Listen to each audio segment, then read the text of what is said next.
آج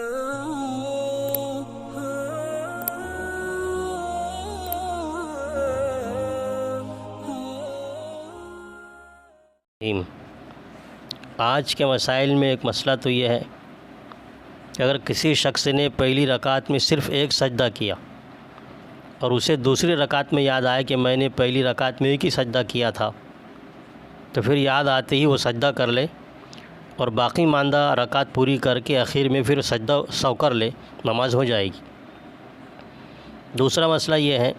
کہ اگر کسی نے رکوع میں سجدے کی تسبیح پڑھ لیا ہو یا سجدے میں رکوع کی تسبیح پڑھ لیا ہو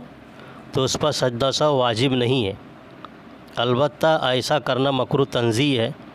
یاد آ جائے تو پھر رکوع یا سجدے کی تسبیح کہہ لے تاکہ وہ سنت کے مطابق ہو جائے۔ تیسرا مسئلہ یہ ہے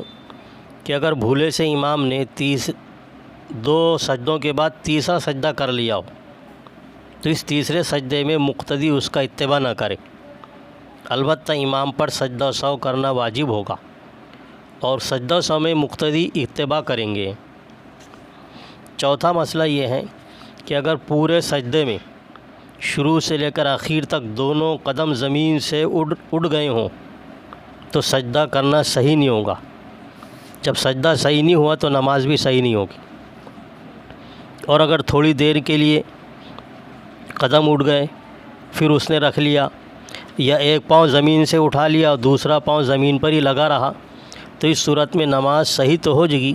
البتہ ایسا کرنا مکروہ ہے۔ پانچواں مسئلہ یہ ہے کہ کسی نمازی سے ایک ہی نماز میں